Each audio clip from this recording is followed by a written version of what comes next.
Welcome to TradeTheMBI.com. This is John. This report is for the 29th of April. It's been quite a month, pretty much straight down. We've pushed all the way back up to the 50%. So that's kind of a classic display here from your highs coming back down and then popping back up. Of course, this is a little different than some people's equation because obviously using our Morganacci lines, we have a little bit different reset point. But as we've seen it, it's been a beautiful fill of positive extremes that have taken us back quite a ways, all the way into the beginning of February. So pretty effective from that standpoint. And S&P supported well above the 46 range, which was the original breakout. Does that mean that there isn't another leg lower? Maybe not necessarily at this point, because you obviously have that transition here DOC with the green midterm buyers taking over shorts at a fairly weak level at this particular stage. The issue was short-term buyers kind of faded off a little bit. They're coming back up. If it gets back above that 13, then yeah, that would be a concern. But full reset from a DOC red standpoint. Shakeout really still kind of weak, and again, you need that little second move before you start that push back up towards higher. And we've got a lot of broader economic issues as well as global ones that are going to have an impact, and earnings haven't been all that terrific, but the market really hasn't suffered that much. I mean, you're still quite a significant premium, I guess you would call it, but most of that, I believe, is just the devaluation from an economic standpoint. And as we've talked about, as the dollar fades to that, the market's got to rise to make up for it, because they're not going to take a haircut on the value of the currency being, obliterated with that $1 trillion every 3 months. When we look at it from an MBI reading standpoint, you got Magenta still 40 level. That's huge. So there's plenty of buyers jumping into this setup. Red MBI also fading along with the short setup. So there's nothing stopping bulls at this particular stage. We're right at that 50% marker. They're going to have to push it above, though. It's not going to be a short cover rally. I mean, the short cover is pretty much already done at this particular stage. So this is going to be just, is there new money now that the lockup period is ending, able to come in and really drive this forward? Of course, you're going to have new fund money coming in at the beginning of the month. It could be enough to propel things, provided you don't continue to have that deterioration in economic situations. And of course, it helps too if the bond market doesn't wake up and move rates closer to where they really are. Because if the bond market continues to improve from a rate standpoint, I mean, getting back down here into that 84, 85 range, that would start to draw money from equities, simply because it would be attractive, particularly if oil isn't in an ascension.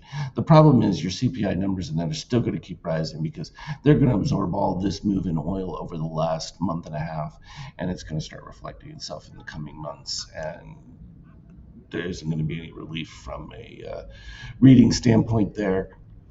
Question two is Russia is going to be improving and making their big move in Ukraine, which is going to cause the Western allies, which have already given another $60 billion to them, to escalate their rhetoric and everything else, and then throw in the rest of the international crises. And there's a lot of potential upheaval, but in that potential upheaval is usually a bullish situation, because fear, it's climbing the wall of fear, and that will help propel things.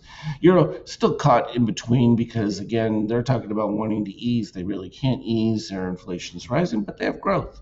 So the EU is actually growing versus where the US, when you look at it from a real number, fine, you got a positive GDP, but as we know, with the government spending what it is, how much is really positive? You start to deduct that out of it, and it becomes really a bit more sketchy as far as readings go. From a gold standpoint, it's going to continue to push forward. Any elevation in oil and that is just going to exponentially move. From your cryptocurrency standpoint, they're a little stuck here. They've had their big move, and now it's consolidation. Of course, you have the halving situation with Bitcoin. ETH has got issues with not getting necessarily the ETF approval they were looking for elsewhere.